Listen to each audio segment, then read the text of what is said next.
Poisonrana. Hello. Hello. Braden Herrington here with Davie Portman for Poisonrana. You found us either on any podcast app you're using or youtube.com/@PoisonRanaPod. That is correct. That's the smoothest I've ever said that, I think. You're getting good at it. We're getting good, We're almost professional. We need a /@ t-shirt. Just that. /@ No one would know what it means except if you're a real one, you know, the /@ is. So that just YouTubers have to do that? Unless you're like popping off, you don't have to have the @. So if you're like John and Way level, yeah, you can have your own like domain and without the @ or whatever. So guys, you got to click subscribe. If you're a mere little tadpole like us here at Poisonrana, you need the /@. So you guys I'm going to own the /@ now. We used to be @ negative, but like it's you know when you hear like wrestler's new theme tune and you're like, it sucks, and then after a while you're like, it's actually pretty good. Yeah, you just search Poisonrana in YouTube. Yeah, it's a good way to do it too. But hey, click that subscribe button so maybe one day we don't have to /@. Exactly. But hey, hit that subscribe, whatever you're using. All the likes, RTs, everything goes a long way. Hello, welcome. It's Sunday. It's the Frogs Day. We're here to talk about some wrestling. A whole load of wrestling. Yeah, lots and lots of wrestling. To get things out of the way, Tuesday night, we are going to be back on the post-wrestling feed for a new Up Next. I'm going to be off on Tuesday. You're going to be hanging out with Sino. Yep. Awesome. Who's all over the place at the moment. Yeah. He just did his No Surrender review with John on the post feed. Obviously shot in the dark on this feed every week. Yeah, Sino's been killing it. There was the What Up Though that came out a few weeks ago as well with B Detroit. That was great as well. But yeah, all the podcasts out there. Shout out Sino, the workhorse. He jumping in the saddle on Tuesday night.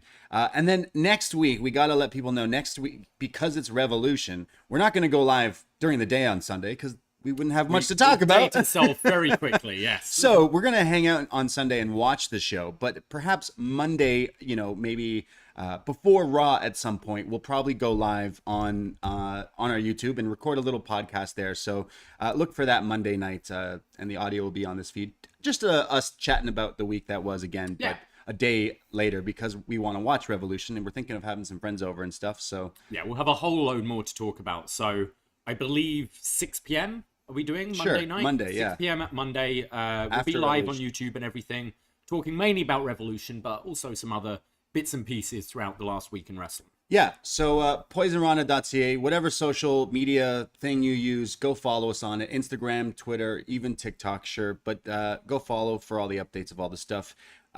We have a lot of podcasts, and we have some announcements. A huge announcement. Huge announcement tonight That's on Poisonrana. Shake the landscape of pro wrestling podcasts to the core. Look at you. You're such a showman. Yeah. Yes, we're having a new reality TV series, Braden and myself. Isn't that what this is? With such characters like John Pollock and Wait. No. That would be great if we had Would it? I don't think they would like that too much. No, we do have a big announcement. We've been teasing it for a while. We've been waiting to, sign the contract, have it all confirmed. And it is going ahead. WrestleMania weekend, April 1st and April 2nd. We will be hosting 2 live WrestleMania watch parties at Gabby's 309 King Street West in downtown Toronto. This is like right in the heart of downtown. Yeah. Super easy to get to if you're in like the GTA. This is going to be a whole lot of fun. We've done a few of these. It's been a while since we've done one of these watch parties. I feel it's a pretty big WrestleMania this year. Oh, yeah. A lot more interest going into this year's WrestleMania than previous years.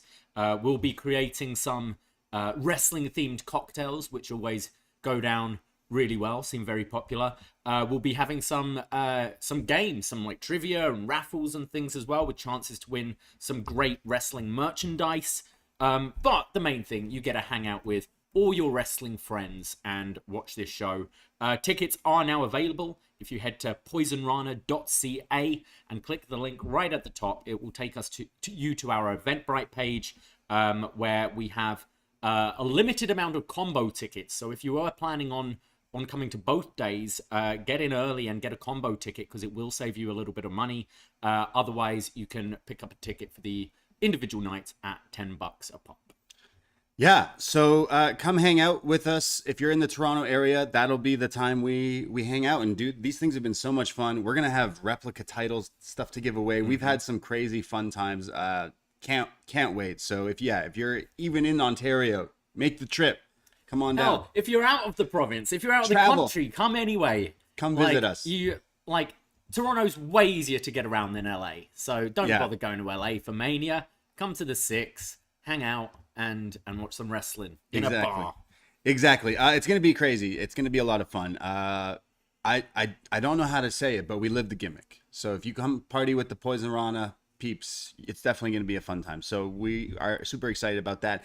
But hey, if you're also in the Toronto area, I also got to let you know that we're going to be doing some other fun things. Not only in the next month or so, but in the next few months, we're going on tour, if you will. We're going to be making a little trip to the Awesome Toy Show on March 26th, just outside Toronto. It's not just a regular toy show. It's an awesome Toy show. AwesomeToyShow.ca. Yeah, we were chatting with some peeps from Sunday night's main event who were telling us that they got this like table and booth there, and they asked us if we would want to come and hang out and do come hang out with a bunch of there's going to be wrestlers. There's going to be Van Vliet's going to be there to do like an open questions and answers and stuff Chris like Van that. Fleet, not Freddie. Not Freddie Van Vliet. Yeah, sorry. We're with the whole Raptors team, just hanging out. But we're going to be at this event. So if you are, again, Toronto area, go check out the Awesome Toy Show because we're going to be hanging out. And Davie came up with this crazy idea that looks like it's just going to happen. I don't want to say it's a wrap just yet, but it's looking like it is. We're thinking of having a 2K23 tournament. Yeah, the brand new game is coming out just days before this event. And yeah, we're going to be holding a big tournament to crown a winner. There will be prizes, but I think the crown jewel of this whole thing, if you are a wrestling fan and a reason to go, the team behind the Awesome Toy Show are giving away tickets to WrestleMania this year. Yeah. Including travel and everything. So a real incentive to go. And obviously, if you miss out on and you don't win that prize, you can just come and hang out with us at Gabby's. This is true, yeah.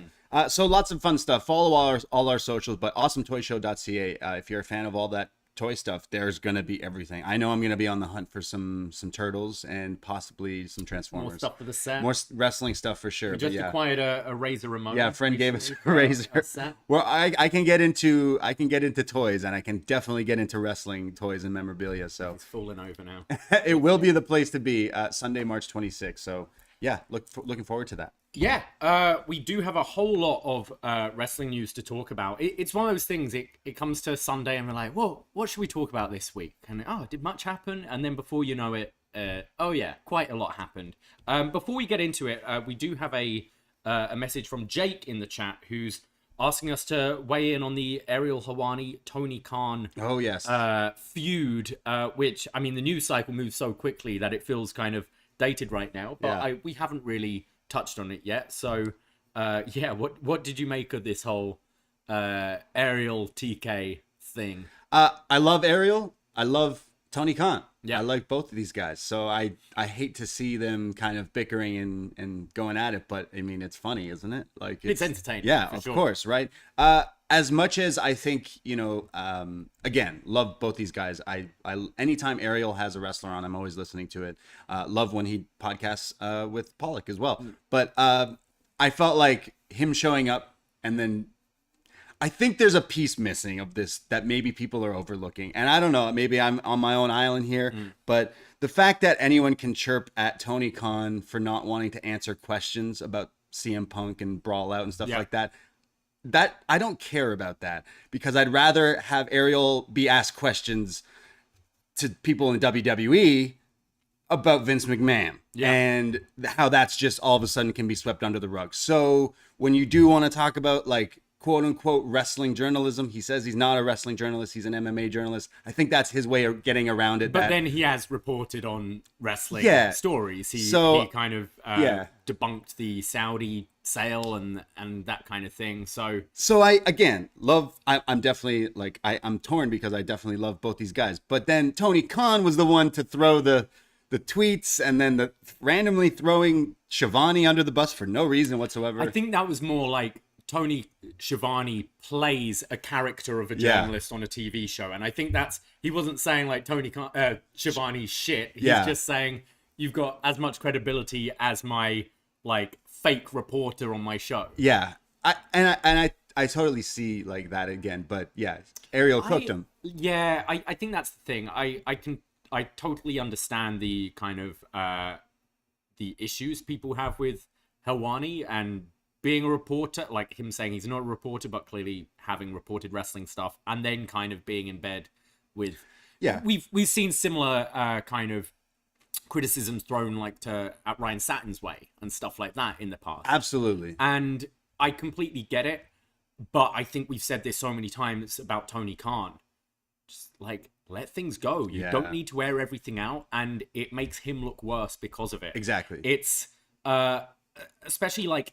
It's not. I know Ariel has been critical about AEW, but it's not like he's at Cornette's level of just burying the show every single week and doing it in the style of a report. Like, I feel it's just something TK should let go and be the bigger man about. Yeah, he definitely needs to not, trigger fingers turn to Twitter fingers. We've seen this so many times with him, and it's a bad look, I think, and it gains him the reputation of being called the kid by people like Helwani and Nick Khan, because we can't take this guy seriously because he's a bit emotional and puts it out there and stuff.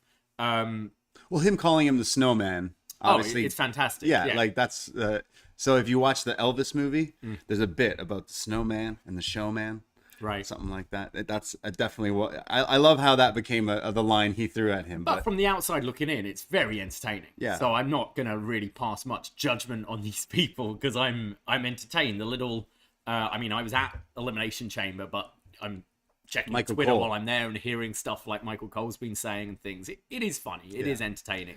And then how does TK rebuttal? He has a huge announcement. Oh yeah, we'll get to that. We'll get to that later. The biggest announcement in AEW history this week. Yeah, I'm still both big fans of both these guys, but I do think like as for much grief and how much it's a bit of he doesn't want to answer questions. Yeah, well, why aren't we asking actual questions to Triple H and to Vince and to Nick and I think that's a whole criticism of wrestling journalism right now is you've got like that post Elimination Chamber thing, you've got Brandon Thurston actually asking a real question, like asking about Triple H's opinions on all the possible sale and stuff like that. Whereas so many people, and we see this in the AEW ones, are like, how did it feel? How did it feel when you won the title? How did it feel when you lost tonight? Like, we don't care about that. Yeah. Like it's your job to ask the question. If they choose to not answer, so be it. And maybe it's fear like these people won't be invited again. But like, well, you're a journalist. If you want to get that extra step up, you've got to ask those questions, Who's that jabroni holding the WWE mic? That fraud journalist, John Pollock. Pollock. He was great. Yeah. I was about to turn my TV off until I saw his ears. And I was like, I can't turn it off now. So we've just got the... because we're hosting this WrestleMania party. And I've been talking to my boss about getting the network. And the thing is, you get these different kind of rights when you're a bar. So like... you pay X amount for Sportsnet over here. If you're a bar, you've got to pay a lot more than that. So been looking into how to get the network. Network doesn't have that. You just pay the outright fee, which is fantastic. So she said, it's live. It's good to go now. So I was like, oh, cool. So I put on the Elimination Chamber replay at work, and then it goes into this. And then I'm at work, I'm like, that's weird. That's John on the TV at my work right now. Yeah, it is weird. The bar on Queen Street used to air Fight Network, and they'd put it on the projector, and then it would play his shows, and it would just be his head on the giant projector in this bar, and I'd always send him texts of his face to him, which was good times. So let's get into some stuff and talk about some wrestling and fun stuff. Last little bit of thing is WWE's doing Road to WrestleMania tour. Obviously they're coming to all the cities, all the towns for like the live events, and they're coming to Toronto on Saturday, and I think I'm going to be showing up because they're promoting Roman Reigns, which is pretty big. Like he wasn't at the last live show. No. It was only a couple of months, the last one. It's pretty quick coming back here. But yeah, I'm not able to go to that one, but I had a lot of fun at the last one, so I think that should be that'd be good. And if you're in the area, shout out Braden. Yeah, hit me up for sure. We'll be getting some drinks before and after and all that. But should I buy the 24/7 title? Remember that show? We went to this house show, and everyone was wearing the WWE 24/7 title. Of all the titles. And we were like, something's got to be going on. Are they giving them out or something? Like, that's weird. And then it turns out that all the titles they had, the replica titles that they were selling, were like $5, except the 24/7 was like $180, $200. And everyone was like, well, I can afford that one. It's like the shittiest title possibly of all time. It's like, I'd rather save and I'd rather put that $200 right? to, I don't know. But yeah, it was weird. Why are so many people holding so many people had that ugly title. green round So title. funny. I almost bought it, like peer pressure almost worked on me. I was like, well, should I? If they've got one. Yeah. I have to have Why shouldn't I? Well, yeah, let's go into this week's news items, and we're going to kick things off with WWE right now, because they do seem like on a bit of a hot streak. Road to WrestleMania. And I think the big question was, after that like incredible reaction to Sami in Montreal and the whole discussion of was it the right call having Sami lose to Roman, right, when it's like will lightning strike twice, like maybe capitalize on this moment? So the question was, how are they going to follow up on this? And they had a pretty good segment on SmackDown this week between Sami and Jimmy Uso, where Jay was kind of still looking in the crowd, not getting involved, not quite sure where his allegiances lie. But I thought a really strong segment between the two. I thought this was the most we've actually seen from Jimmy on the kind of acting side. We've seen Jay carry a lot of that weight. And I think Sami's kind of like logic with, hey, you were the first one to embrace me in this group. Like, we were boys, we had the handshake and everything, and you were the one to strike me first without hesitation. I thought it was a really nice, like, wrinkle to it. And I assume we're going to this tag match, but I'm finding it way more interesting at the moment, and I kind of hope Jay doesn't turn. I hope we get to the match and it's where does he lie? Because I think to those I think to those great, like, Hangman Omega versus the Bucks, the whole, like, one of the best things about that was the fact that Hangman didn't like them, but Kenny did, and it made it so much more interesting story wise. And I think at this point, to just turn Jay full heel, I kind of feel you're throwing away a couple of years worth of stories with his character. Okay, so you're thinking that they'll still go to that match. Yeah. That possibly the end of the match can then continue that story and go towards like a huge Sami Jay match, a rematch of the tag match. Like, I'm joking that Mania should be a ladder war, but it's not as heated to make it a ladder war at Mania. You know what I mean? So just a tag match would be good. I think you could have the tag. You have Jay. Like, Jay doesn't have an issue with his brother. He's got an issue with Roman and the bloodline, right, and the way things work. But he's his twin. He's always going to love him and support him and be by him. Brothers. So I think you go into that still not sure where Jay stands.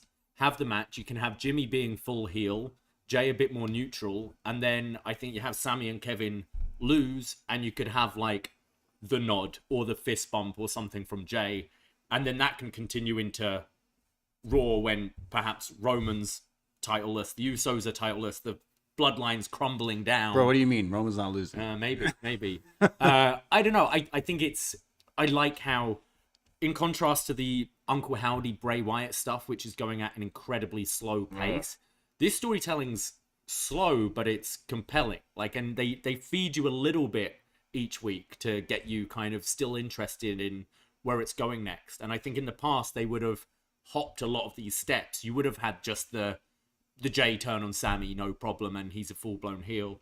I'm giving them credit here because I think they're telling the story really well and keeping Sami still interesting after his loss in the biggest match of his life.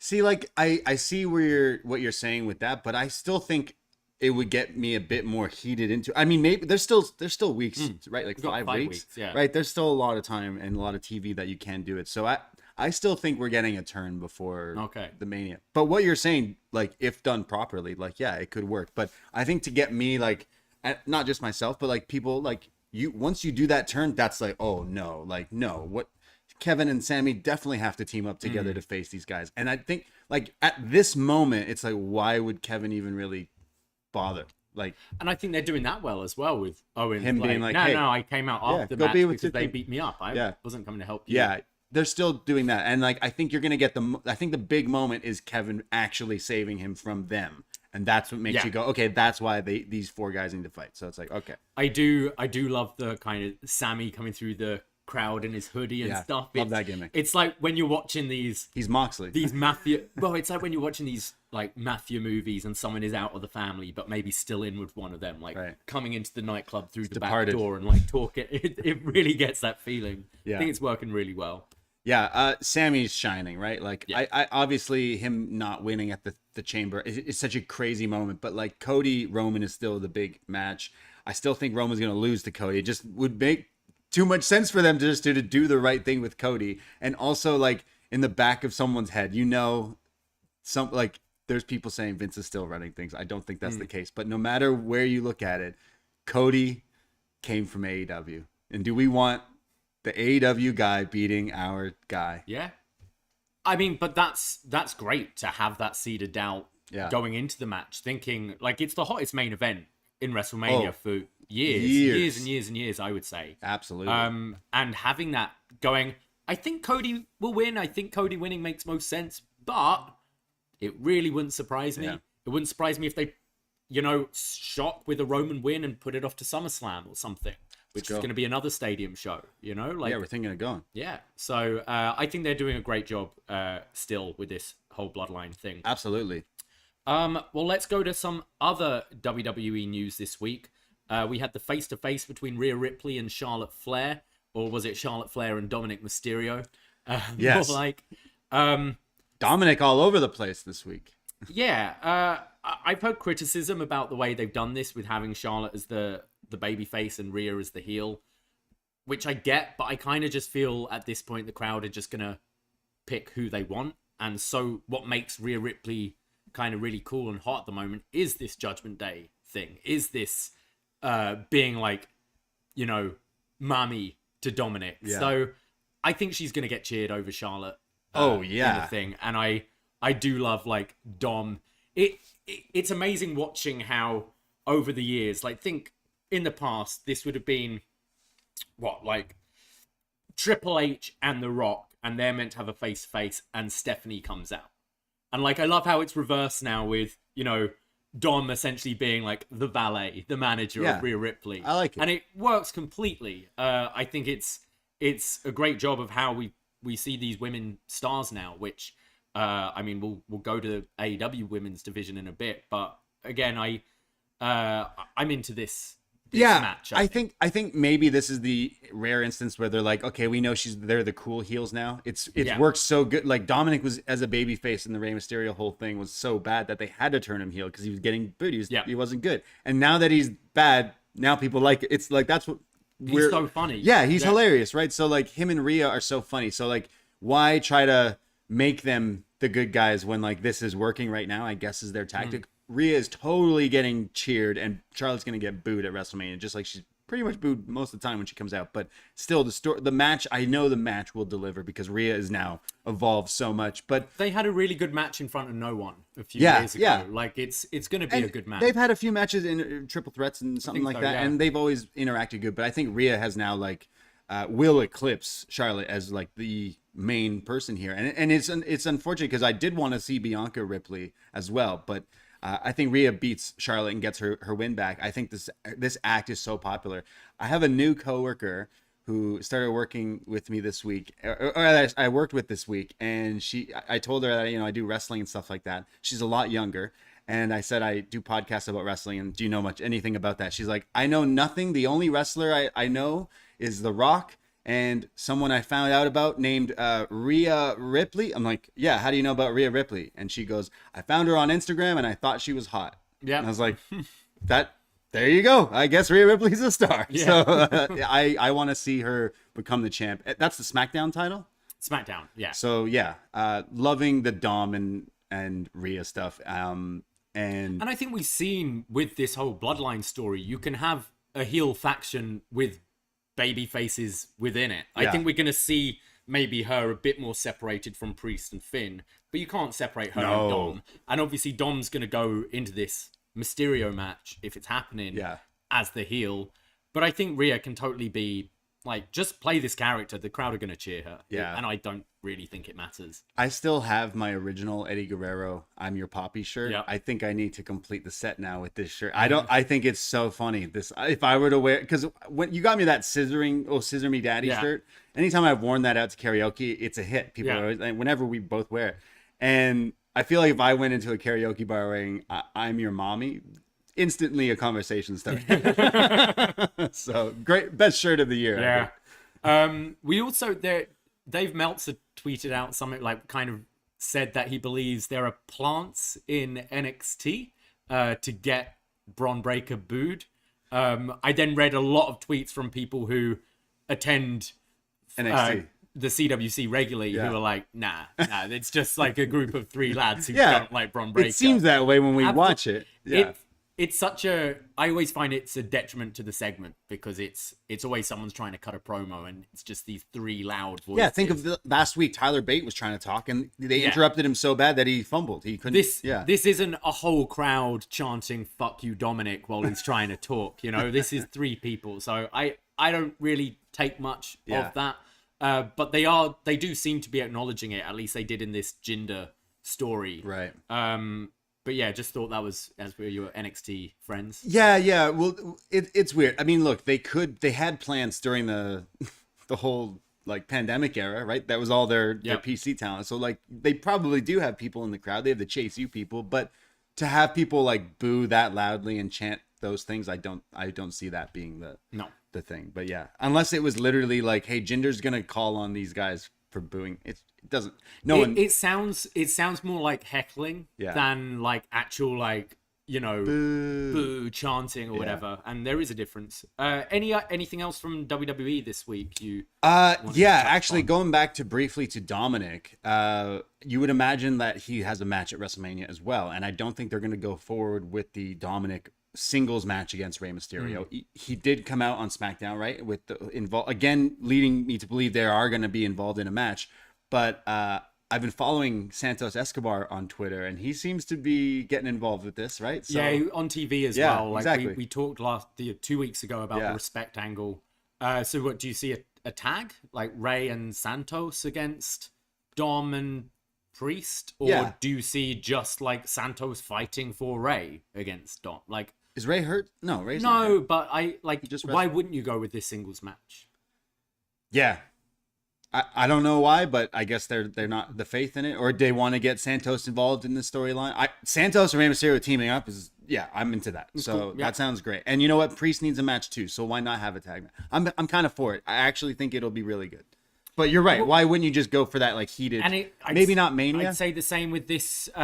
Whatever's going on with the women's tag division, you've got Becky and Lita teaming up on Monday to take on Damage Control. I see Becky and Lita winning that and facing Ronda and Shayna at Mania. Oh, but then why don't you just do Becky versus Ronda? Like, it's. It's very odd. Weird. That whole thing. I hope Io and Dakota don't lose the titles. But me the too. title division, they don't have. There's no teams other than these makeshift. Hey, let's put Lita and Becky together because they fought. So I can't. Like, I imagine Lita's got a spot at Mania if you're doing a match on Monday. Really weird. Is Trish coming in too? Remember there was something about her. Trish, Lita, and Becky against Damage Control. Yeah. Okay, you could do that. Where's Ronda? Don't care. No, me neither. But you would assume a Ronda Rousey is factoring into Mania, and it seems like she's in this tag thing at the moment. Yeah. One other thing, we kind of got a hint this week that maybe we're getting Drew versus Gunther at Mania. A lot of people are suspecting maybe this becomes like a multi-man, and you could have Sheamus in there as well, perhaps, and maybe a Braun or whatever.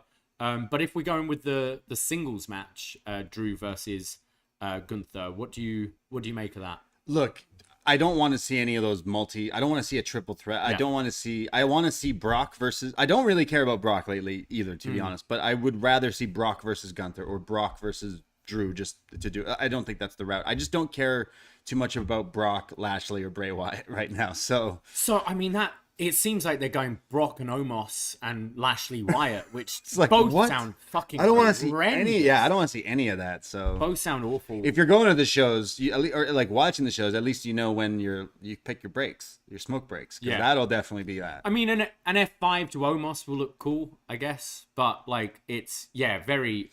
Omos doesn't deserve a WrestleMania spot. No, I agree. So Drew versus Gunther, like I think there's better matches there, but I also think it could be really good. I think it could be like the Sheamus match where, you know, Drew isn't afraid of being hit and hitting someone hard, and I think Gunther's the perfect guy. So then where's Sheamus fit in there? Sheamus Brock would be Sheamus cool. Brock would be a rematch from that house show, wasn't it?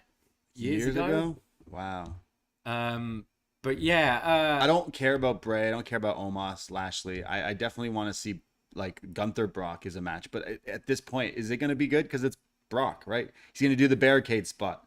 And I think that's where the Gunther match is most interesting, because I would hope it's Brock working a Gunther match and not Gunther working a Brock match. Exactly, yeah. And they've done a lot to kind of protect Gunther at this point, where I would think maybe that's the way they're going. You keep it for when Gunther's world champ. Yeah, okay. Like in a year or two. Cool, like absolutely. Yeah. Gunther will be a world champ in like a year. But it does seem a bit weird, some of these like undercard directions they seem to be going right now. Yeah. And I can't say I'm thrilled about a couple of them. Yeah, maybe like Brock is still that special attraction they bring in and think that people are so excited to see, but I feel like it just lost the luster like a long time ago. In Montreal last week, met up with a listener of ours, and it was his first time at like a WWE pay-per-view. It was his first time seeing Brock Lesnar live, and like I've seen him a bunch. I'm kind of over it, but he was like, it is pretty cool. Like huge. You see how big this guy is, watching him just destroy shit and things like live for the first time. It is still cool. He does still have that luster for some people. It's definitely worn off on me. Last thing of WWE, I swear, look at us talking about WWE. We mentioned that we may be doing a 2K tournament in a few weeks at this awesome toy show. And I mean, the last time we held a video game tournament, it was Mario Kart on the Switch, and I talked a lot of shit and it was knocked out in the first round. But you heard it here first.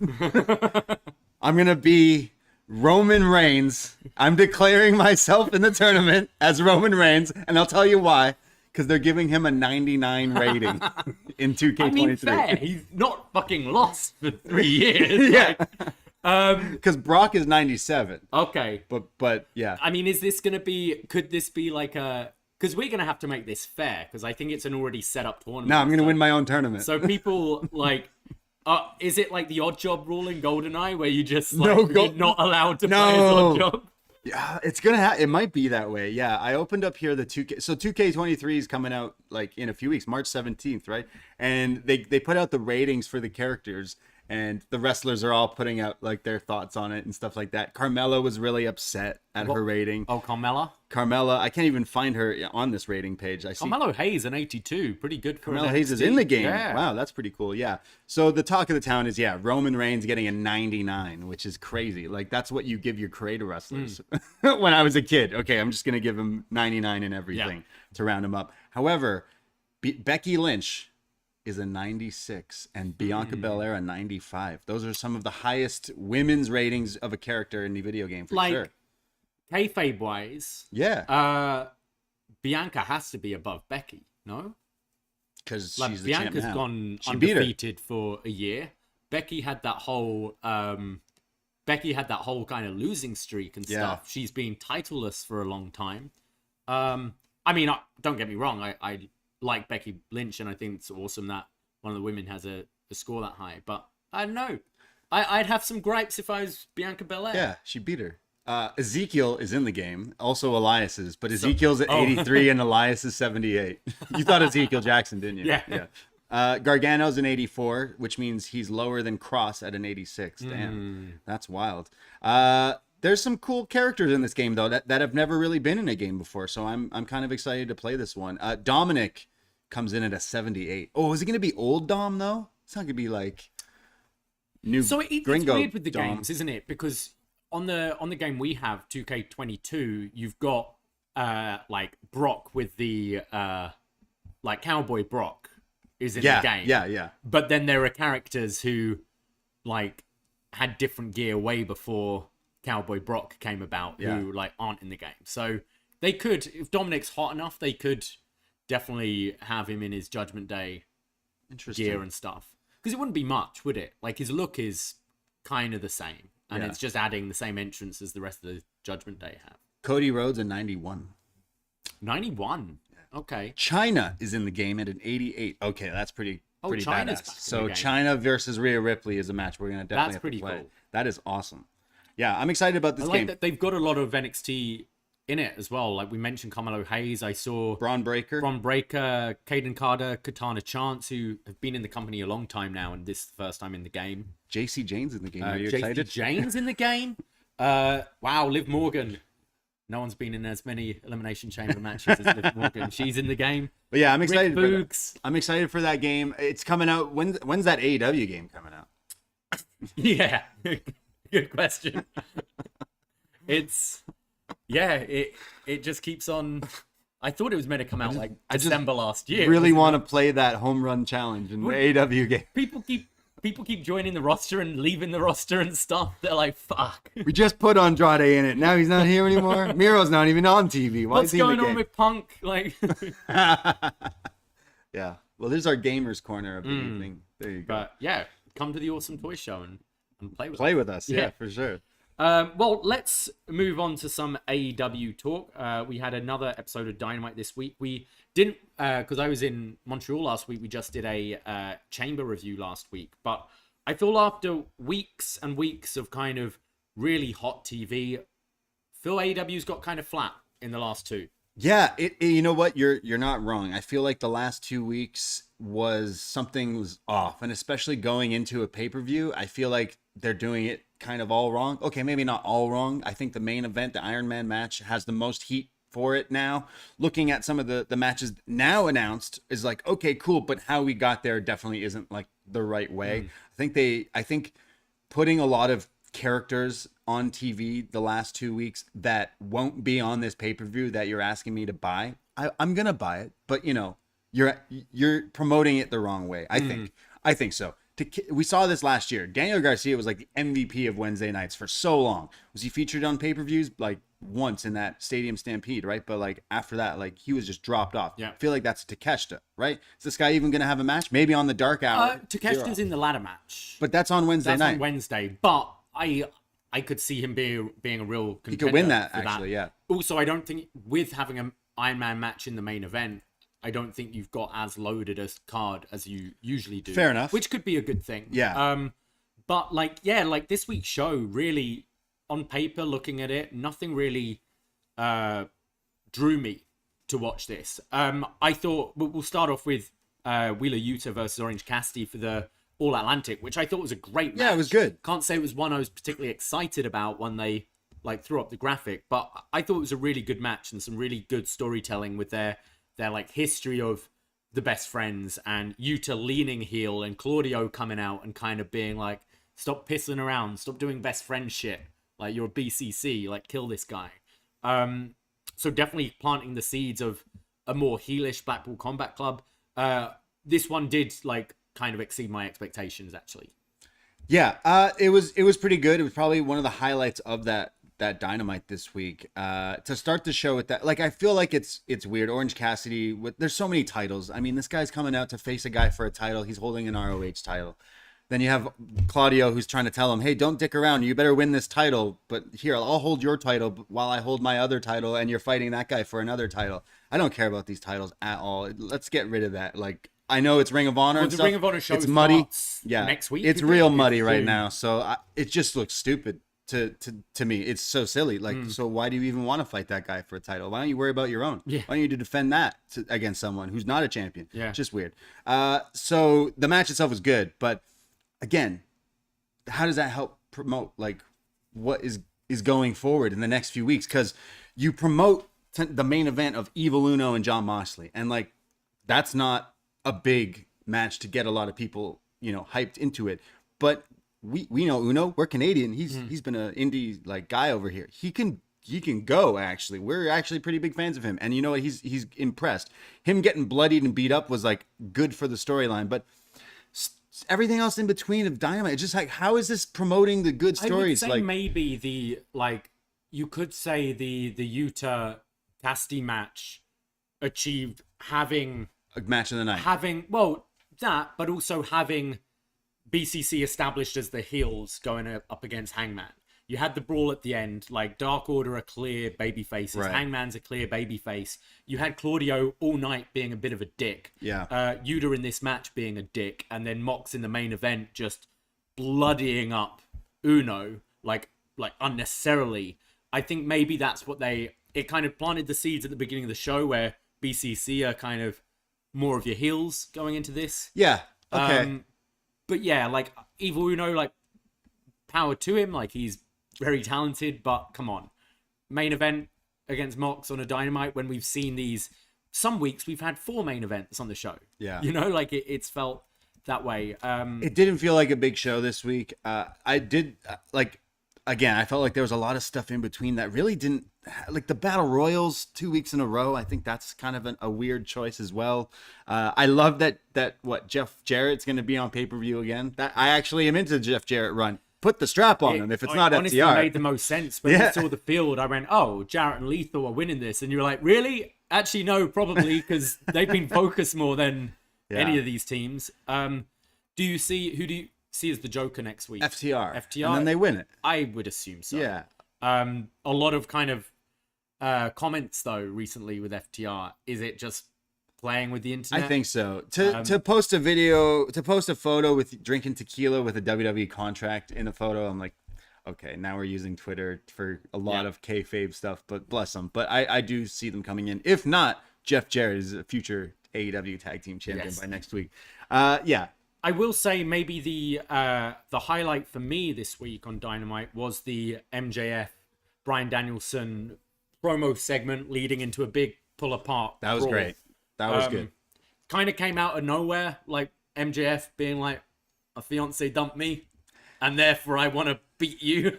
Yeah, it's really weird. I guess he's tying in. I don't know if it's people are saying, you know, he actually is now no longer with this person, and I guess he's using that in the storyline. It's weird. I know. I think MJF has cooled off on a lot of people this past few weeks. Maybe the run isn't going like the way, but Tony Khan doesn't know how to book champions. We know that, like, easily. Since the belt collector, like, the reigns have not been significantly, like, WWE. You know who the champion is because, like, they're probably not on the show, but they knock you over the head with it. So I think that this week, him coming out, I think you could have just started the show with this somehow, some way, because I think that would have made it a lot more. I think it would have been a hotter start. Yeah, because it ends with him getting knocked out by Danielson, right? So now you're like, ooh, if that could happen in the match and the Iron Man match and all this stuff. I think the match, you already have me on that match. It's going to be so good. I'm definitely excited. But I'm still a huge fan of MJF, and especially some of the stuff he says. He definitely is the heel, but then we'll say things like, I'm going to down a bottle of pills and stuff like this. So I'm like, oh, Jesus, this guy's like over the edge. But it kind of reminds me, you were saying, like, sometimes wrestling can take things from different movies and stuff. It reminds me of bad guys in, like, these movies, or, like, you know, The Sopranos. The bad guy's talking about how he's going to kill someone. I don't even care. I'm just going to go off myself or something. It's like, geez, whoa, calm down, you psycho. But it's that's what he's playing. He's manipulating you as well. Yeah. Like, he's making you feel, like, uneasy around this guy and stuff. Like, I thought this was the best segment they've done to build this feud. And I am really looking forward to the match. MJF impresses me regularly, and Bryan Danielson in an Iron Man match, kind of, I have no worries that he'll be great. Yeah. My one thing is there's no, like, doubt in my mind that, MJF's winning this thing. Right. And I feel maybe if you did this feud, which maybe you can't do because you had the whole William Regal write-off, which is the catalyst. I think that was a problem to this storyline. It's too bad, because if he was here, I think the storyline would have been a lot different. Well, I think if you did, I think it's having Bryan as MJF's first challenger.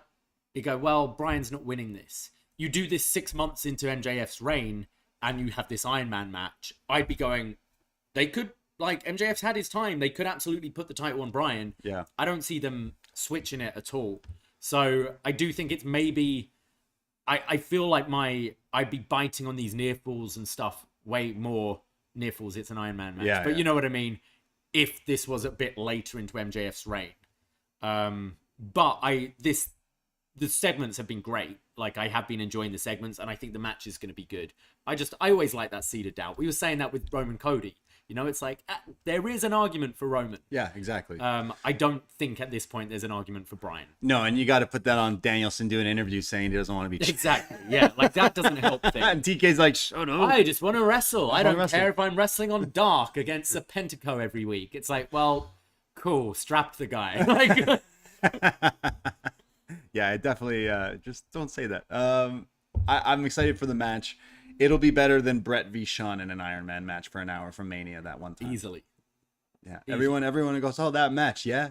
Watch it. Yeah.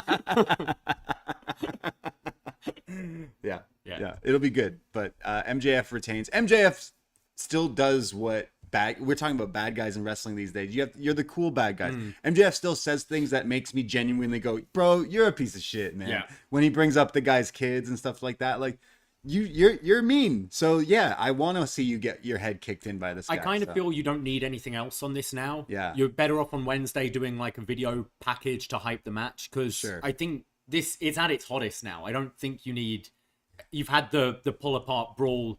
You've both got like kind of down and dirty with your promos against each other. Yeah, MJF was injuring his arm and getting Rooster injured arm. He could go after that next week one more time and then stand tall or whatever, and end the show or something along those lines. But yeah, the match will be great. It is interesting because they've not done this in AEW before, an hour long. Like it's gonna be pretty long, but I think the crowd will be super into it with overtime and everything. 5-minute overtime. Yeah, they're gonna do the Brett Shawn thing. Watch. 0-0 the whole thing. I'm already predicting the DQ spot from MJF right in the beginning, just to get that. Okay, Blood. I'm down a full, but now I'm up 2 fulls. Yeah.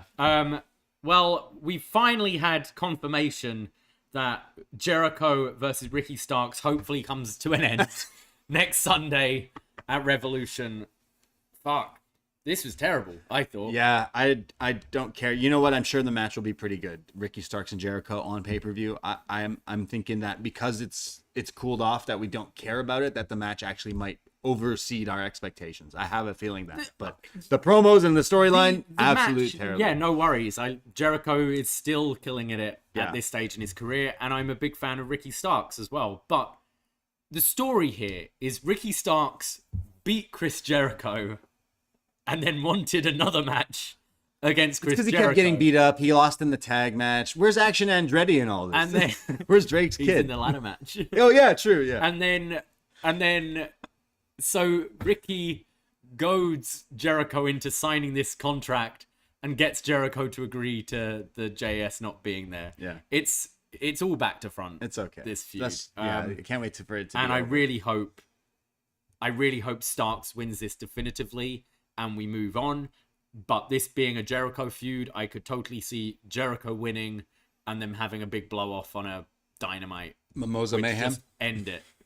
Yeah, Mimosa Mayhem. An absolute vodka mayhem match. Absolute Ricky Starks, sponsored by Absolute. Absolute Goose match. Well, wait, Absolute's the Absolute's vodka. its own vodka, yeah. Well, I'm just saying Absolute. Yeah. His is the Goose. Yeah. I think we need to get... Ricky beats him. And Yeah. Jericho then goes like, I can't believe Ricky beat him. But we need to eventually we need to go back on track with Garcia being like, why am I hanging around these guys anymore? And then you break him away from that. I think, and then maybe him and Danielson can reunite and like go against, going back against Danielson and Jericho. But like Garcia, you ruined that story, I think now, because now you're going to separate him. He's not going to have the same people to fight Jericho's friends again. So it's like, you just got to get him away from that. But as far as that's going, I don't know. There's undertones of it with him and like Sami being his mentor and things. But not right now, yeah. It's not hot anymore. Yeah. Whereas the time to capitalize was like last year, towards the end of the summer, totally. Yeah. So yeah, we'll see. Another thing I'm kind of down on at the moment is, and it's another thing where they, I think, missed the boat striking the iron when it's hot, is this whole Jamie Hayter, Saraya, Ruby Soho thing. We've got the whole story of the originals against basically the WWE people coming in. Ruby, because she is an ex-WWE, like, where does her loyalties lie? But she's been feuding with Britt and Jamie all this time. It's messy. And, like, Jamie in her promo was basically like, I don't give a shit. I should defend this title, so why not? I'll face both of you. Like, she kind of like, I love Jamie, and I what was her match the other week? I think Jamie's great, but look what you're putting her with. You're mixing her in with the absolute worst thing going on the show. These are two different feuds that should be happening. So why you should have a Jamie Hayter one-on-one singles feud with whoever, and then you should have this faction warfare of the originals versus your WWE lot weird as a separate thing. You've got Ruby in the middle being all melodramatic like, with her. I don't know who to be with. It sucks. Saraya sucks. Yeah, CM Punk, she is not. Coming into AEW has been an absolute flop, in my opinion. I'm sure she sells some T-shirts and stuff. I used to be a huge fan of her, but I do not understand the story, and I don't think they understand how spray paint works. Yeah. If you spray paint Toni Storm's bum, it's on Toni Storm's bum. If she then runs her bum into someone's face, it's not going to then stick on that person's face. It's still on Toni Storm's bum. I know, she should try it again, though. One more time. Practice makes perfect. Yeah, true. It's just so weird. They're doing the NWO thing. What are they even writing? L for loser? Yeah. Like, holy shit, man. We're really scraping. That's what Bellas did years this ago. Is like pretty people from TNA. Like, what are we doing here? I think Saraya has just been a flop since coming in. I do think when the time comes, they will be able to build up that Britt Baker Jamie match again. We're just literally like waiting now. But it's been the whole Saraya thing definitely flipped that, because I think we were heading right to that match. Yeah. And so the match is a three-way. The match could be fine. Like, I think Jamie's great, Ruby's great in ring. Really, it's Saraya being put in here when the match probably could have been just Ruby and Jamie. But I mean, I don't know. That's not that hot either. But it's also, you've got this quote unquote star in Saraya where we got to put her on the. You know what? Like, I'm sure people are still into her and still want to be there and support and cheer. Like, I'm sure, but right now it's not working for me at all. I really think it's probably one of the worst things going for it. It's just so not what they usually do, to go, oh, we're ex-WWE people and we're gonna spray paint, we're gonna do all the shticks. It's like, wow, okay. You know, I just fuck it, have Ruby join them, have Jamie pin Ruby, and then they maybe do a handshake and Ruby clocks her, and then it's like, all right, I'll walk off. As long as Jamie doesn't lose. I don't see Jamie losing. No. She's got to have this title for Britt down the line. If anything, they're by risking doing this match, you're muddying Jamie's like star power right now. Yeah, but they don't have that like opponent for her. That's why they went with this. AEW does this a lot though, where they'll give someone a singles title and then put them in a tag team feud. How many times have we saw that with Davie when he first won the TNT Championship the first time? Yeah, he then entered like tag team feuds with Sting, and it was quite a while before he actually started defending that thing. Yeah, Wardlow. It's weird because you can. Especially when fans are like crying out for more like women's stories. You're as I said, you're throwing two stories in one for this match, which just doesn't make sense. That 9:30 slot. I still think this could be the blood and guts match though this year. Jamie and Britt. Well, just originals versus or a Anarchy in the Arena or something like that. Right, okay. With Saraya? Yeah. Great. Yeah. We did have a monumental, huge Tony Khan, huge announcement this Wednesday. Huge announcement. What was it? It's gonna change the world of AEW. Flip it on its head. It's like, this is twice now where Tony has a huge announcement and he's like, I'm gonna pass over to my friend Adam Cole. You won't boo him. So they've announced a new reality show which will air after Dynamite, which is like a all access behind the scenes look, and you're gonna have, who did they mention? They mentioned Adam Cole, Britt Baker, Eddie Kingston, Sammy Guevara, Ty Conti. Like, is this gonna be like Total Divas, or is this gonna be Drive to Survive? Like, which way are we going with this thing? I hate to be this guy, but once they said that, I was like, come on, man. Like, the week you got clowned. Yeah. Bad. Like the burn is still hot. The wound's still fresh. And this was, you plan to get your ratings bumped by announcing a huge announcement. I hope you're happy you broke a mill. Like, you're the boy who cried wolf now, buddy. Like, the next time you have a huge announcement, I won't tune in just to get that one off because you made me so upset. No. So weird to do this. It's like announcing this TV thing. Cool. Fine. Why would you do it like this? It could be pretty interesting. But, like, hyping it up in this way, this is a tweet. Tony this Khan, is a tweet where you go, new show starting, and then you plug it on the show. You want my attention, Tony Khan? You say, yo, we're having a new show. It's all access behind the scenes of AEW. First episode, footage from All Out. Yeah, absolutely. You want all access behind people? Yeah, I do. You want to know what really goes behind the scenes, behind closed doors here at AEW? Yeah, I do, Tony. Tell me. I'm going to show you Sammy Guevara and Ty Conti. No. I don't want to see that. I'm going to show you Adam Cole and... Well, I don't really care to say... I'm going to show you Eddie Kingston. I don't think Eddie Kingston wants to show you. No, I want to see the Eddie Kingston stuff.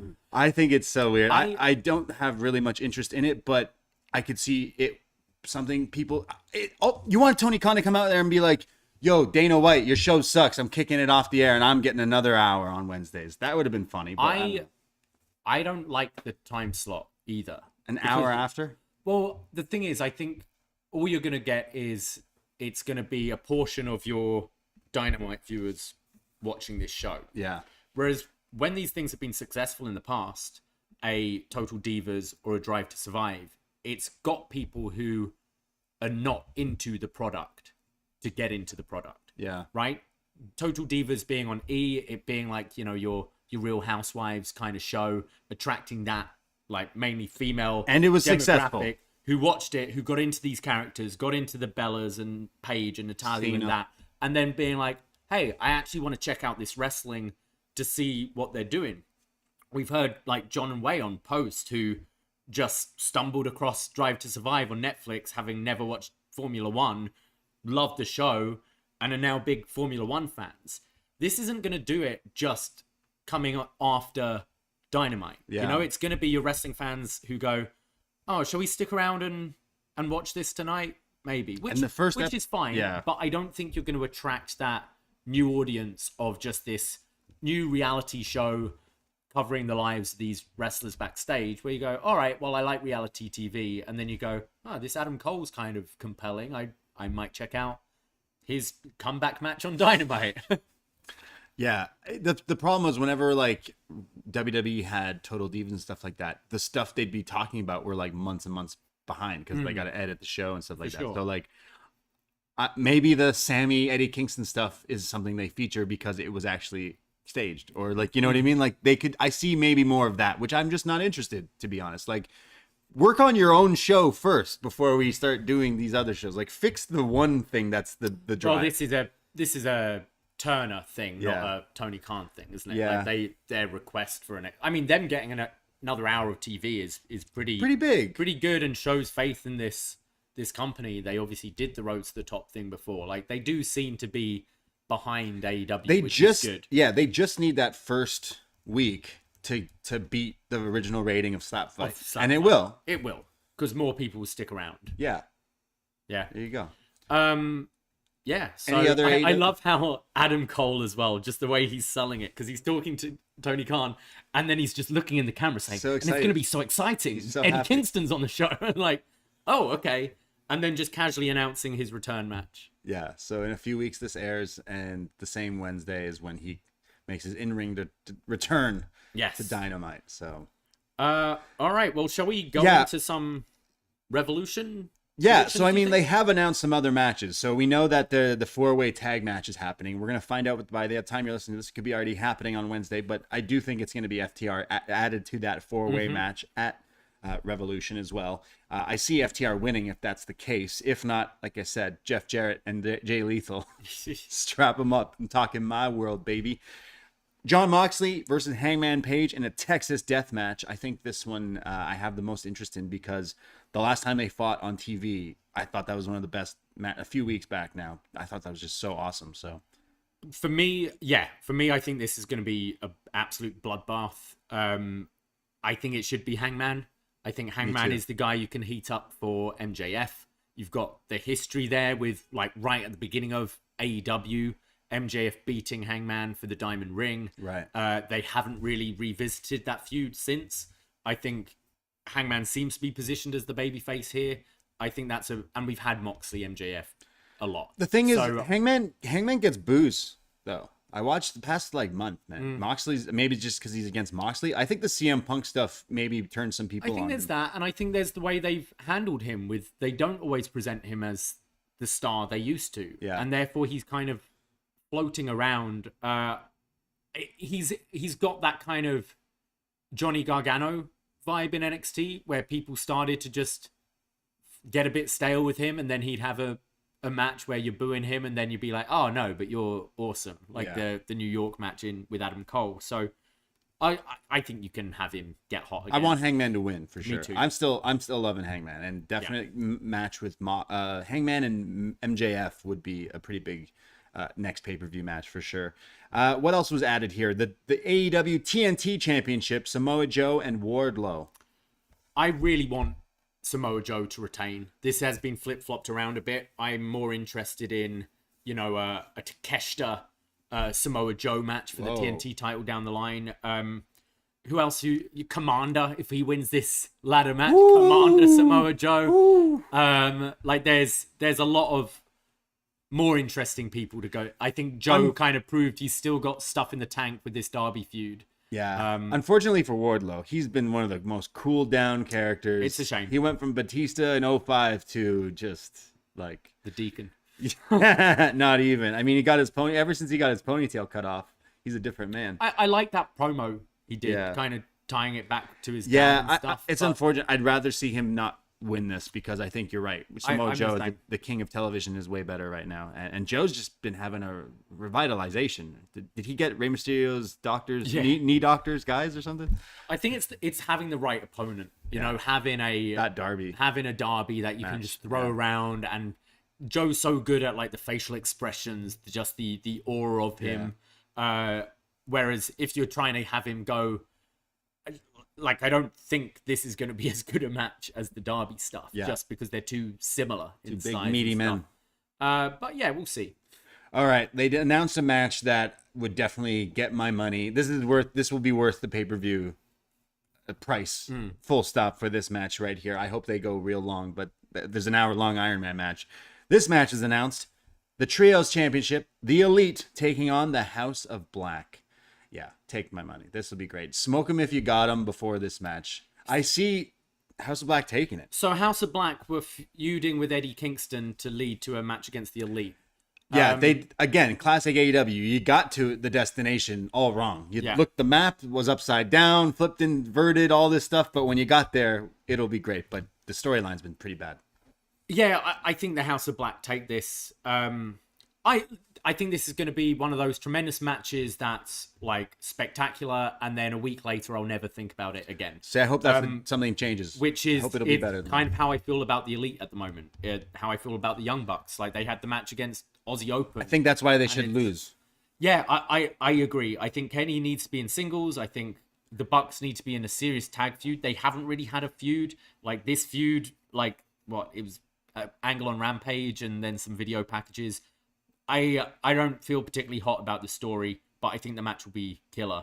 But there is something, and I think it's something that maybe like that molten crowd for Sami at Elimination Chamber has shown me. I think this, and it's a weird complaint, the standard of wrestling so high now, where I love a Bucks match, but stuff needs something else now. You need a story for me to be like really invested, because there's so much quality wrestling that it's just noise now at this point. Yeah, to have the Elite be like, oh, we really like basketball, and because it's the All-Star TNT, I get that. But to be like, hey, we should fight these other guys. We lost in a tag match. Okay, well, why are the Trios people having tag matches?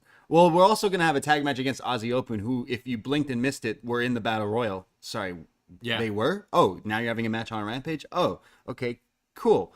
Could have waited to keep those guys off TV to bring them in with the Kingpin to then have to revisit that story. You know what I mean? When the time comes, why just do that odd to have them? So bizarre. I love the Elite. I'm all about that. I do think the House of Black should take it, be the champions and have matches and be the heels, the dominating then the story isn't interesting when the Elite are playing good guys who are kind of nerdy good guys who go, yeah, we'll fight you up and comers. Well, like, we want to cheer for the up and comers, but like, who are these guys to face you, right? So when it's the House of Black being the dominant champions, I think that would make the titles. So finally, when you get to a big pay-per-view against some other big three people, that it will make it feel big, because then you can have your AR Foxes and Flight face them and get crushed, have hope spots. But when it's just against the Elite and Kenny right now, it's just in this like floating. I don't think I'm alone with my criticisms. No, because they've not been drawing. No, absolutely. They put them on Rampage, and it's been some of the lowest Rampage numbers ever. It's their matches on Dynamite have been lower ratings wise. So and I think we know these guys are spectacular wrestlers, but it is the investment in the characters. And like Kenny, watch that Tokyo Dome match. It felt like proper main event Kenny Omega, which I don't think we've really seen properly in AEW at all, even when he was the belt collector. It's interesting you say that. I actually listened to Kenny Omega on Swerve City's podcast. Swerve, from AEW, Strickland. He has his own podcast. He had Kenny on, and I would recommend that listen. It was fantastic. And even Kenny admits that there's different versions of himself, and he doesn't quite say that he's watered down in AEW, but he kind of says that he knows that he is. And another thing I want to bring in here, again, would recommend that podcast. That was awesome. Also, he rocks an awesome Colossus from X-Men 90s shirt. Like, I'm like, where did you get that? And then I found it and I realized, oh, you're rich and I'm not. So that shirt is a lot of money, but it looks awesome. Kenny, there's rumors. I'm saying rumors because I heard clip of Booker T saying Kenny Omega should go to WWE, because right now Kenny Omega's contract has been extended from the time he was off for injured, so that he's staying, but that's still not a lot of time. So people are obviously jumping on the gun saying, oh, he's going to go to WWE. They're going to be fighting for him right now. They're going to be gunning for him right now. It's like, man, he helped start this company. Yeah, but Cody left. So it's like, I like, it is something I'd like to see one day. Yeah, like, you can always go back. But it is something I would like to see him have those matches with some of those guys over there. But I kind of feel, you say he said that on Swerve's show. I kind of feel it's him, though. I don't think it's Tony Khan being like, I want you to play basketball with the Bucks. Right. I kind of feel that's what whereas I think in New Japan, they're like, no, you're a main event guy and you're facing Ospreay in a huge singles match. Yeah. Whereas I feel, because like a Danielson goes, oh, I want to wrestle Minoru Suzuki. I want to wrestle this guy. I want to wrestle this guy. Like Kenny, he's had one singles match since his return, no? Yeah, he's actually not had a lot of singles matches full stop in AEW. And you think all those matches, like, I'd be way more invested in a Malachi Black, Kenny Omega feud than this trios thing. Right.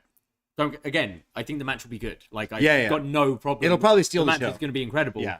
But just investment. Kenny's my all-time. Like, he is definitely my guy. And like just like going off on the fact of people going, oh, imagine him in WWE. Yeah, of course. Like, so many big, huge matches there. Seth Rollins, Kenny. Brock versus Kenny would be like, what? How does that work? Like, there's so many different things that could work. Something he said on that show also is like, yeah, right now he's positioned. Right now he's not the main characters right now, because the other people are given the chance to shine, like MJF and Hangman and Mox and all this stuff. So it kind of like that's why they're like they're chilling right now. They're like, let's give some other people the stuff, for sure, and then we'll come back into play. And I do think that when that happens, like, yeah, Kenny Omega needs to be in a huge singles feud. I think he's a draw. Kind of looking at the statistics of how many, I forgot where I saw it, of how many matches he actually had in AEW that were singles matches. It's not a lot. Not a lot at all. It's not a lot. And I feel like maybe he's becoming like, that you could use him in the position like, well, you'll get that singles match on a pay-per-view. Like, you'll get, because we used to get more Kenny singles matches, obviously when he was champ and stuff. But yeah, he's a draw for me personally. But our last Kenny pay-per-view singles match was against Hangman. Yeah. At Full Gear, and then he left for 2 a years year. ago, Yeah, so exactly. So I feel like right now they're like purposely cooling him off for hopefully something big coming. And you could say the same about the Bucks. That's when you bring in the talks of, well, is FTR coming back? is CM Punk coming back? Because if you want a story that you're going to get your teeth into, I think that would be the story that we go to. And I think that would get a lot of people back into talking about all 6 guys who are on top of the world when it comes to wrestling and are the best at what they do. And right now, aren't all of them not being featured on TV. And AEW is still striving and still, kicking and still going through. So it does show like they don't need them. But imagine we were to work something out where the Elite, FTR, and Punk can have a storyline and feud. I think that would be something that gets a lot of people talking. Maybe Punk shows up at Revolution. That would be great. To right after MJF. Yeah. Comes out, stare down. Place would go nuts. Oh, when you go to that match? Yeah. Sure. I feel if you bring him back, you've got to bring him back. You got to do the Elite right away. You got to do that. Yeah. It's not been confirmed yet, but I imagine perhaps Christian Cage and Jungle Boy being added to the show, right? Or at least doing it as a huge match on Dynamite or something. Yeah, true. I'm glad Christian's back. I'm glad we can finally wrap this story up and have Jungle Boy move on. Yeah, but I think they did a good job the last 2 weeks of just reheating it. It came out of nowhere, like Christian coming back to me. Like I hadn't read anything about him being ready to come back or whatever. As selfish as a wrestling fan of just watching Christian for so long, being one of my favorites, Toronto's own, but I want to see him versus Jungle Boy. But at the rate they're going, it has to be like a TLC match or something, right? A violent match, right? So, okay, because I as much as I want to see them wrestle, I think I'd rather see them do that. Because I don't know what Christian's taught Jungle Boy since, he's been his manager on TV and stuff. But I think he genuinely taught Jungle Boy how to do these kinds of matches because he's gotten really good. That cage match with Luchasaurus, the ladder matches and stuff. I'm excited if they add some sort of stip to that match. Well, that's it for our AEW talk. There was a big match that happened last Saturday, kind of competing with the Elimination Chamber, so we haven't really had a chance to talk about it yet. But it was at the Battle in the Valley New Japan show, and it was KAIRI defending the IWGP Women's Championship against Mercedes Moné in her debut match for New Japan. I don't watch that whole lot of South Park, but it reminds me of South Park. Mana. Like Terrence and Phillip? Yeah. Mana. We did spend like all night the other day just Mana. Yeah, we were annoying each other by doing it. It's when you hear it in the other room, like suddenly just Mana. I started sending voice notes to the group chats. Mana. So that was our thoughts on that match. Anyway, let's move on. I briefly talked about. I actually really love this match. Yeah, me too. As much as the whole return of Mercedes at New Japan, I felt like it wasn't necessarily the best. And obviously having her return match first match outside of WWE the same night as WWE's biggest show that everyone wanted to watch. It sucked that that happened, but after watching it later that night, I was like, man, that was awesome. We love KAIRI here. We have a KAIRI cutout on our set. We love KAIRI. We have KAIRI paintings and all that stuff. We've got and we love, and we're NXT. Yeah. So we've been following both these people for so long. And to see this match was awesome. I thought KAIRI brought it as well, power bombing her through the table. Like, it was great. And it was what this match needed to be. I thought they both like really stepped up to it, and it completely erased all the negative kind of debut of Mercedes. Yeah, I thought the same thing. As much as there's so many people, your WWE like hardcores who are like, oh no, you left WWE, you're dead to us now. Like, get out of here, we don't care. And I think she's gonna have fun. I see her going back to WWE eventually. It might not be this year, it might not be next year, but her doing this, letting her like live out her dreams kind of thing, doing New Japan and stuff like that is pretty cool. I want to see more title defenses. I think a big match eventually is Julia or Suri. Yeah, there's so many in Stardom who like it's going to be kind of appointment viewing. I think like anytime it's a Mercedes match, I'm interested. If I was Triple H, I'd actually try to work out some sort of deal where you now have her facing some other WWE people, because now, unfortunately, Sasha, you left. There's some crop now that you would tangle with that would be pretty good. Like Rhea Ripley in the next few months, next year would be a huge big match that you could do at a Mania or something for Sasha versus anyone. It was also cool to see Bayley starting huge money chants throughout the crowd for that show. She wasn't at Chamber. She was there in California. She was wearing like a mask for like part of it, and then it was like, fuck it. And yeah, maybe CM Punk should have done the same thing. Yeah. He had a line the whole show. People were waiting there to I'm not surprised. You see CM Punk at a wrestling show. Like it's gonna happen. Yeah. Like this isn't you're at the airport. You're at a wrestling show and you're CM Punk. It just sucks that there's like, I saw photos. People just lined up, and it's like, man, let the guy other people. I would be pissed. I'm trying to watch the show. Sit down. Punk, why are you sitting next to me? I'm trying to watch the show. But yeah, I love Sasha and KAIRI. I thought it is exactly what it needed to be, and the finish did look good. Her finish did look good. The money maker. And then just, I know she's married, but I don't know, Okada and Mercedes Moné look like a pretty power couple. Pretty handsome couple to me. Yeah. But it's just making money. Yeah. That team would be great. And kind of going back to Kenny Omega in some recent interviews saying, I'm not done with New Japan. I'm a champion there now. So Sasha Banks, and New Japan is teasing the idea of some intergender tag matches. So Kenny's got to find a partner. It'd be Kenny and Rio. Yeah, against Sasha and Okada. That'd be cool. What the? Yeah, it would. Yeah, let's book really it. Cool. Yeah, the image of Sasha and Okada. You knew Okada was beating Tanahashi. Sorry, Tana, but like Okada and Tanahashi, it's a safe match to go to for a traveling show to the States. I get it, but Mercedes should have been the main event. She wasn't, but to see the image of her standing there with Okada was pretty cool, just like the image of Okada a few months back with Kenny holding titles. So it is an interesting time there, but let's just go to Sasha versus Kenny. Sasha versus Okada. Why not? I love that stuff, and I want to see some good wrestling for Sasha. She looks like she's having a good time, and the Hana Kimura gear was awesome. Yeah. Hana Kimura would always say that Sasha was one of her favorites, so to kind of now see that is like something. Came out in the gas mask and the fur so and that. special, man. It's so awesome. So cool. Sticking with Japan, we had a retirement show with a retirement show 2. A lazy, washed-up wrestler taking on Keiji Muto in his final match. Yeah.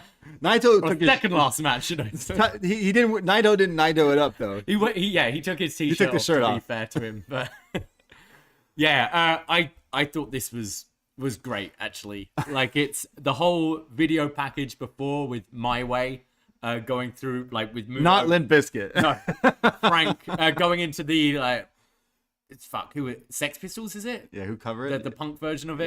Yeah. With Muto like just watching all his classic moments. I thought it was an awesome way to kind of start this match off.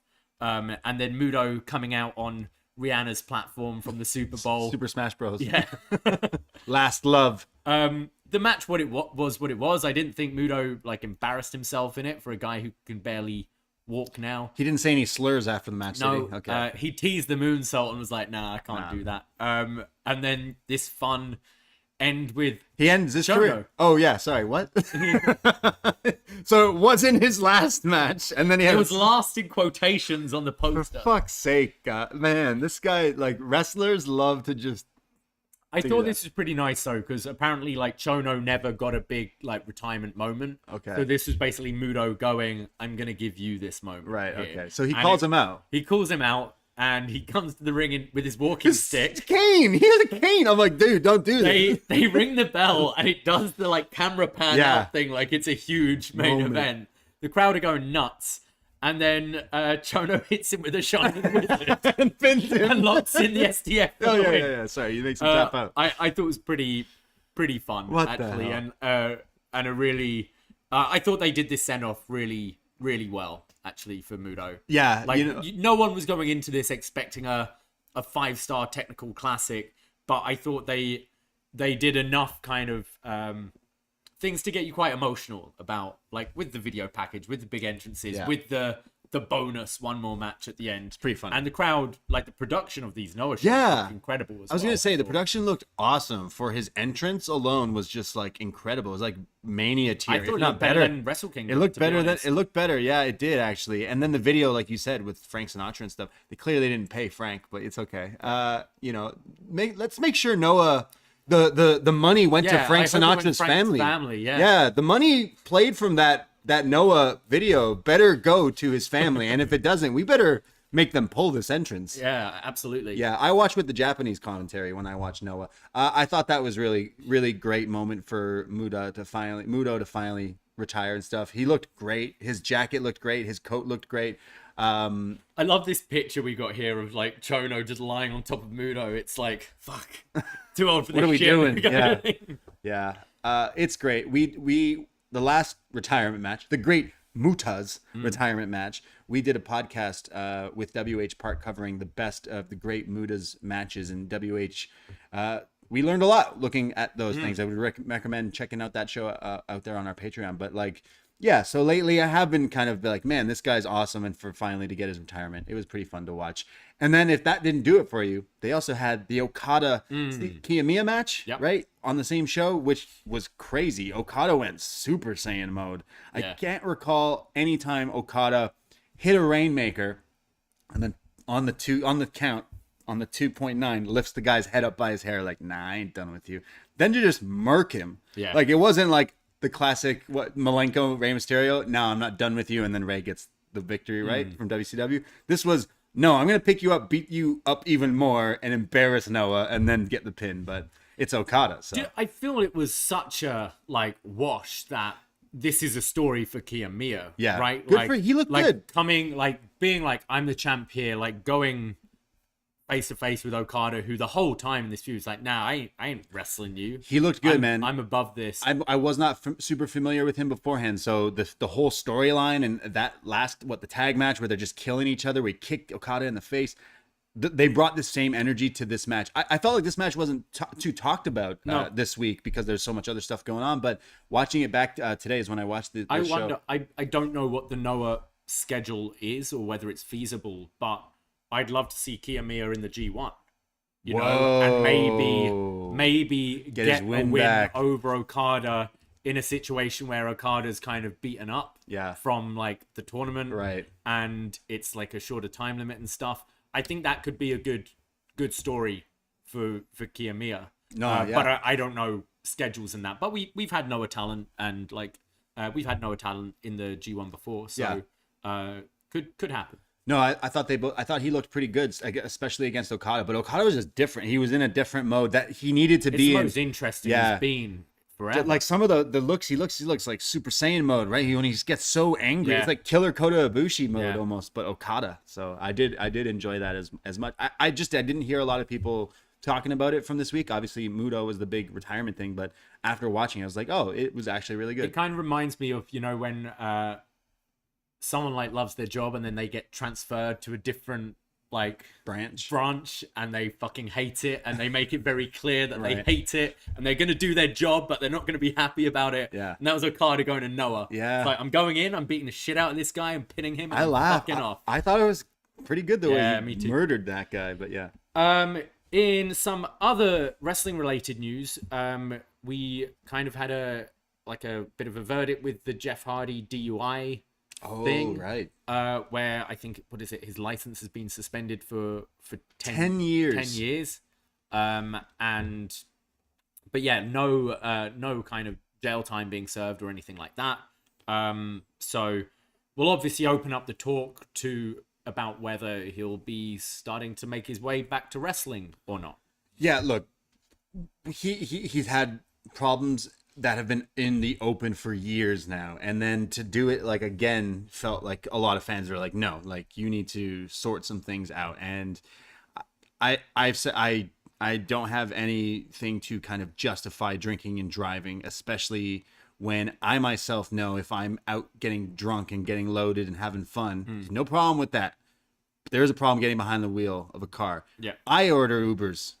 I podcast about wrestling. You think I'm rich and famous? We ain't making Jeff Hardy money. No. Yeah. So why is it such a problem for people to still be doing this when all it takes is to get a ride, a cab, this or that? So it's something I genuinely upsets me as just a human being of like, why is this not just wrestlers? Why are people just thinking that is okay? So now that this verdict is out and they're saying, hey, you're not gonna be able to drive for 10 years. Well, we know Matt's gonna be the DD for a while now, I guess, if that were to be the case. So the selfish wrestling fan in me goes, okay, so now does that mean he's coming back soon? Or has he found his his piece? Has he solved some other issues maybe that have been going on? You know what I mean? I hope that as a human being. I still feel it's probably too soon for him. Probably, like, 'cause this happens a lot. And obviously we'd love as a wrestling fan, you'd love a great storybook ending for Jeff Hardy in wrestling, having that one last great Hardy Boys tag match, and having that kind of farewell that a team like that probably deserve. Yeah. But if this is gonna kind of like, make those temptations even greater, being around this business environment, beating up your body and needing something to kind of combat that, I don't think it's a great idea at this stage, or maybe ever, unfortunately. Like you don't know what the guy's going through. It's still somewhat fresh. That was the beginning of this year that this was going down. So I mean, it's wild. Like he was, you almost forget he was in AEW. Yeah, he was a Derby match, at a Derby match, a Bucks match, and then done. Yeah. We'll probably see him again, but right now, Matt Hardy's just chilling, waiting for him to come back. But well, Jeff needs to save him from another faction now. Like fuck. Hardy... like, Jeff, stop leaving me. Every time you leave, I start dealing with contracts and I get myself in. Matt Hardy's whole career in AEW has been just contracts. People buying his contract. Yeah, Stokely and Ethan Page are going to be putting the boots to Matt Hardy, and Jeff's going to come out and Duke one more time and go, "Oh fuck, I got to save you first." So funny. That's still one of the best moments ever in wrestling. So never forget that happened in AEW. But yeah, hope the best for the Hardy Boys and Jeff Hardy there. I love them a lot. So hope to hear good things only for the next time we hear about Jeff Hardy. And then finally, we're going to talk about the Wrestling Observer Newsletter Awards. Wow. For the last year, and always these kind of things, it's opinion based. I mean, this is voted by the readers of the Observer, but it's always fun to kind of debate. I mean, obviously, Sami Zayn versus Johnny Knoxville was the actual match of the year last year. Don't even get it twisted. I mean, Poisonrana is where you come for your official,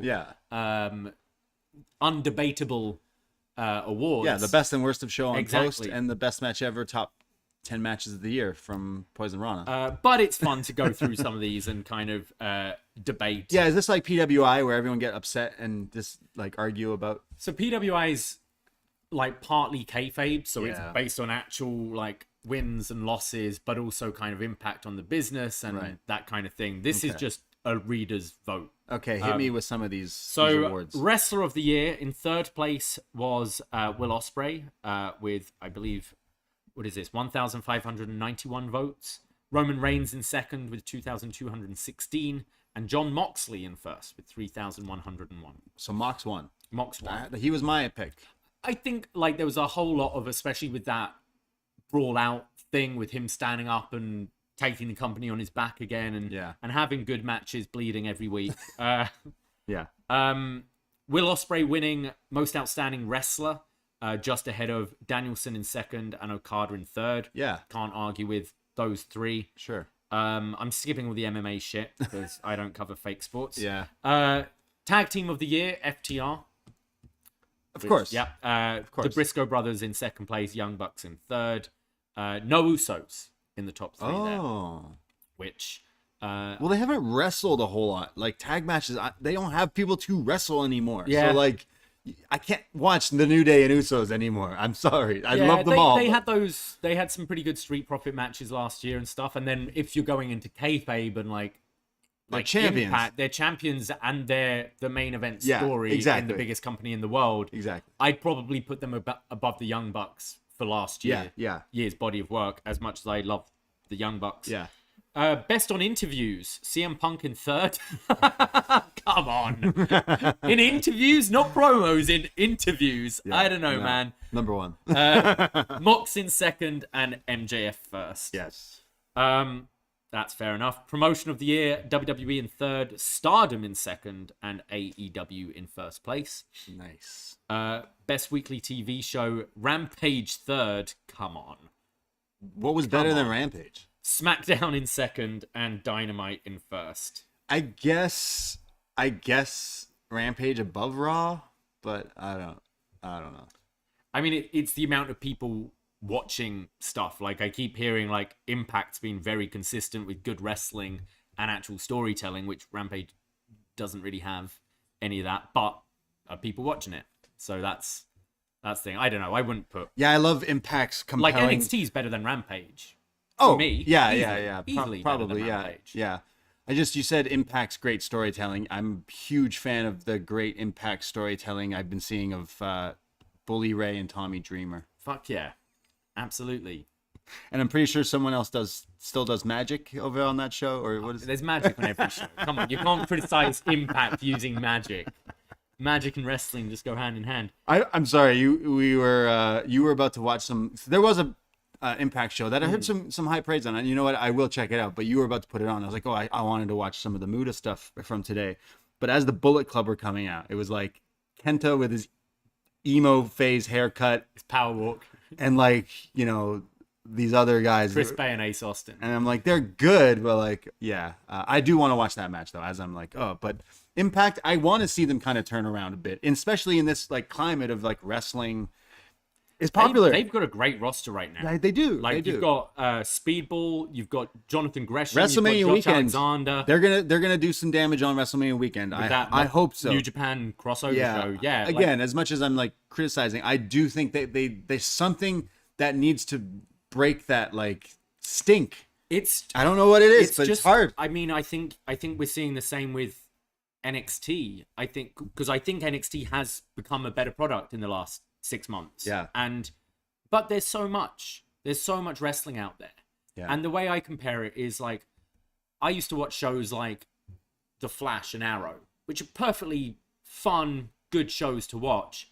I only have so much time. Am I going to watch that over The Last of Us? Fuck no. Right. I'm not. Like, I've got a certain amount of time I'm going to dedicate to watching Wrestling. TV, and I'm going to watch the best shit. The HBO dramas, your Successions, your Last of Us's. I'm not watching your CW shows. And I kind of feel the same with wrestling. It's like, okay, AEW Dynamite every week has my attention. NXT, we cover it. That has my attention. I'm then going to go, okay, I'm at home on a Monday night. I'll throw on Raw because I want to see what's going on with the Bloodline. Same with SmackDown. When it comes to other stuff, I don't necessarily need to watch more great wrestling. And I think that's where your Impacts and your NXTs suffer. And then, like God help you if you're a ROH, MLW, all these other promotions. And I think it's a shame because from what I've been hearing, like listening to the Johns, Pollock and Cino talk about No Surrender, like they're very high up on this product right now. But you're right, it still has that TNA stink. It does. That people just, I'm sure good. It's fine, but I'm good. Yeah, I'm that's happy me, with man. my 3 wrestling shows a week. I don't need a 4. I definitely love when, especially Cino, you gotta listen to Shot in the Dark. He's good. He'll cherry pick stuff for you, and like when he tells me, hey, the 6-man on Impact was really good, check it out. Like then I will go out. And we'll be going to Rebellion because it's in the city, and true. and I'm sure it'll be a fun show. I think looks like it's Steve Macklin, Josh Alexander as the main. Great. Which, I mean, he's got that. Gotten some stings, great, but like he's been pretty damn good. I rest my case. Steve Macklin, he's good. He's WH Park's favorite wrestler. Yeah. Some of the others here. Going back. This was TV show. That was weekly TV show. Yeah. Where was WoW on this list? I only think the top 3. Someone asked me about WoW the other day at work. I was like, oh, it's on TV because of my housemate. The top 3 matches of the year: Okada Ospreay in the Tokyo Dome was number 3.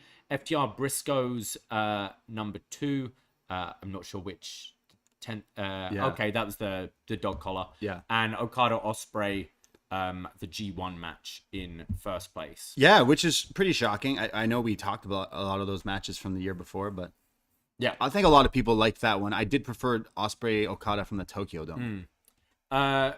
The MVP in North America: 3rd place Jericho, 2nd place Roman, 1st place Jon Moxley. Again, wouldn't disagree. MVP in Japan: 3rd place Suri, 2nd place Ospreay, 1st place Okada. Yeah. Mexico, you had El Hijo del Vikingo being the MVP, of course, ahead of Mystico and Phoenix. I'd say Penta had a great year too. Taking the mask off Villano was pretty cool. But yeah, Vikingo's been their guy for a while, and that match with Rey Fenix was nutso. Ospreay, the European MVP, above Michael Oku and Ricky Knight Jr. Nice. Then what have we got? We'll skip through some of these. Where's Canada's VIP? North America. It should be. I wonder where Bailey is on that though. Bailey's number one indie wrestler, I'd say, for sure. Women's wrestling MVP was Suri, ahead of Bianca Belair and Jamie Hayter. Best box office draw in pro wrestling, number one was Reigns, second Cena, third Punk. Feud of the year goes to FTR and the Briscoes, just ahead of Punk MJF, which was just ahead of Cody Rhodes versus Seth Rollins. The Acclaimed won most improved. Most charismatic went to MJF, just ahead of Sami Zayn.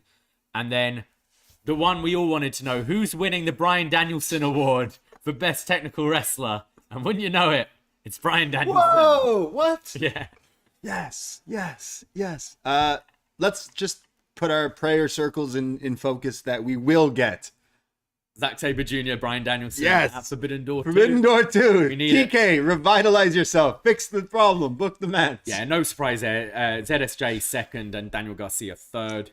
Moxley winning Brawler of the Year ahead of Ishii and Suzuki. Vikingo winning High Flyer of the Year. Most overrated, Ronda Rousey in first, Tyrus in second, Roman in third. Are people rating Tyrus and Ronda? To be overrated, I think. Who's Tyrus?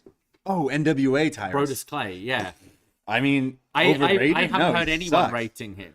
Yeah. Overpushed, maybe. I don't mean overrated. I'm not even trying to be funny here when I cannot think of a single time someone went, "Oh, that Tyrus, he's good." Yeah, ever. Ever. He's a good dancer. But he wasn't even the best dancer in that group. So Cameron. he had good theme song, but you know what? That was someone else's theme song too. So he was a good Fox News reporter. No, he wasn't even good at that because there is no such thing as a good Fox News reporter. So really, he sucks. Most underrated, third was Ricochet, second was Chad Gable, and first was Takeshita. Good for him. Bron Breakker winning Rookie of the Year ahead of Hook and Logan Paul.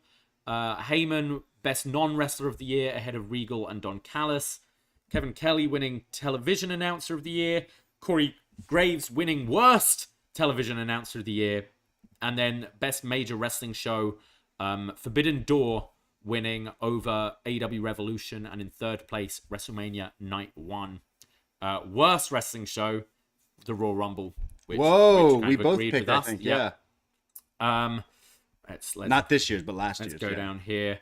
Most disgusting promotional tactic: Vince McMahon appearing on TV. Absolutely. Yeah. Which time? The one he showed up, or the what he made after the sexual misconduct? No, but what about what he made? Titus O'Neil. Titus O'Neil come out too. I thought that was disgusting. Worst television show, and this is one I disagree with. Third place was Power. Second place NXT. First place Raw. I'd say there are a lot worse wrestling TV shows than NXT. Sorry, they're saying NXT is worse than Power? Worse than Power, worse than Control Your Narrative. Let me ask you another question. What the fuck is Power? Is that NWA? Yeah. Come on, man. I'd rather listen to some old Smashing Pumpkins records than watch Power, and I mean that in the best way possible. WWE winning Worst Promotion of the Year. It depends what you're judging it on. I'd say if you're talking about all the stuff backstage and stuff, yeah, that's fair enough. Sure. But again, is the TV worse than NWA or Control Your Narrative? No. Was that even on TV? Yeah, like promotion wise. Yeah, that is the worst. What else? Sami Zayn, Best Gimmick. Maximum Male Models, Worst Gimmick. And Tony Khan, Promoter of the Year. And Best Booker. He's such a... I think the bar's low. Right now, yeah. Some of those match what we were discussing a few months back with a lot of people's different best and worst picks and stuff like that. But maybe they got some things right. Yeah. For sure. Some things wrong, possibly. But yeah, fun stuff. That's it, right? That's it. I'm trying to think of any other bits and bobs that we're talking about. We made some predictions a few weeks back about WWE bringing back some movie trailers for WrestleMania Goes Hollywood. And we joked that they need a Bloodline Goodfellas one. And wouldn't you know it, they've been showing the clips of that they did do a Roman Goodfellas. Isn't Roman in the Pesci role, though? Yeah. Which is kind of weird. Yeah, I think they dropped the ball with having them do it a little too late and not doing it with Sami. Yeah. Because it should have been that involvement there. Because True. it hasn't been released yet, but they've shown little clips of the ones being released. They got the Miz and Maurice doing Top Gun. Yeah. Maverick. They showed the Joker, Seth Rollins, Becky, Batman one. It was pretty funny. What else did they tease? Oh, Rhea Ripley is Stranger Things 11. Oh, okay. Right? So, like, that's cool. I just think that you could have had Sami Zayn doing the Godfather. It should have been Sami is the one saying Roman's funny. Actually, no, the Joe Pesci thing does make sense because Roman does that thing where he's like super serious, then is like, I'm fucking with you. I apologize for what I said. And you're like, treading on eggshells. But they're just missing the ever since I can remember, I've always wanted to be Usi. That's such an easy line too, right there. Yeah. But yeah, I'm excited that they did those ones, and the old ones that they play. My favorite is still the Austin Gladiator one that is so good, the Unleash Hell. But I can't wait to see the rest of the full ones that come out. I'm excited for WrestleMania this year. It feels like WrestleMania season. It feels like a good time to be a wrestling fan right now. Absolutely. A lot of stuff going on, a lot of stuff for us to all complain about. Yeah. It's fun. And it's especially a good time to be a wrestling fan if you are in the Toronto and GTA area, because WrestleMania Watch Party Night 1, Night 2, April 1st, April 2nd, come along from 6 p.m. Eastern Time. We will be showing WrestleMania with sound on. We'll have games, we'll have drinks, we'll have us. And you're going to make some drinks? Absolutely. Head to poisonrana.ca to pick up your tickets for this monumental event. Yeah, it's going to be a lot of fun. We'll definitely be having a party both nights of WrestleMania in Toronto. We also are going to be everywhere. We talk about how we love going to Demand Lucha as well. And Tony Khan announcing Commander on Dynamite. Well, Commander versus Gringo Loco is the next Demand Commander Lucha. Of these? That would be crazy. Later in April, I think the 27th, Gringo versus Commander, and like legit as an indie dream matchup goes, that is on the top of our list. So I'm actually excited. We will be there as well. So Demand Lucha, get your tickets before they kind of sell out, because I know the first few rows always sell out at those shows. GCW is coming to Toronto as well in the next little while. I think we were talking to Gringo that we might do another interview with him while he's here to help him promote for his Mania, huge World on Lucha. Yeah, the Gringo show at WrestleMania weekend, which I can't wait to watch as well. So yeah, all the fun stuff. We will be at the Awesome Toy Show as well on March 26th, but more on that to come in the near future. But you want to hear more of us, because I know you're not sick of us yet. Patreon.com/Poisonrana, $5. It's almost the end of the month, which means March is starting, which means we're going to have a whole new schedule coming out with some great shows. I know we're going to be looking at 2 different WrestleManias. Yeah, looking at WrestleMania 11, that family and executive producer John Cena picked, because apparently neither us or Post have ever covered WrestleMania 11. Okay. So he thought we'd do that one. Jake from the Windy City has picked WrestleMania 19. Nice. It's been the 20-year anniversary of that show. One of the best WrestleManias. One of the best WrestleManias. Can't wait to talk about that. We've got another wasNXT, where we're talking about the December 18th, 2013 edition of NXT. And then on the other side, in the kind of movie realm, world champion Chris Elliott has picked 2 episodes of Black Mirror for us to talk about. Which a whole lot of conversation there, like social commentary, obviously, as well as just really entertaining, dark show. And Greg Clark, our friend from Scotland, has picked Tango and Cash. Whoa. So okay, all over the place this month on the road to WrestleMania. So patreon.com/PoisonRana for only $5 a month. You get that plus all our best back catalog, including like our best match ever, Great Muta, our best match ever, Stephanie McMahon, our Lord of the Rings Fellowship of the Ring review that we've just put out. Hey, I think that was one of our best shows in the past while. Like, Lord of the Rings is something that had been asked of our listeners for a while, since we review movies and stuff too. So we finally, Manuel, who's been a longtime supporter and listener, fan member, all the way from Sweden, decided he picked this movie, Lord of the Rings Fellowship of the Ring. Me and Davie reviewed the full movie. We got through it pretty quick, chatting everything between wizard weed and hobbitses and second lunches and all fun stuff. And then if the friendship of Frodo saving Sam at the end of Fellowship didn't make us cry or shed a tear, Emmanuel almost makes us break. Emmanuel hit me right in the field. Yeah, you want to hear us almost cry live on a podcast? Listen to our Lord of the Rings review, because Emmanuel, we love you, brother. Thank you. And thank you to all our listeners and patrons. But yeah, Lord of the Rings review was a lot of fun. Not something usually into, but I thought we killed it. So go check that out. I really enjoyed that show too. Yeah, so go check that out. It's only $5 to become a patron there.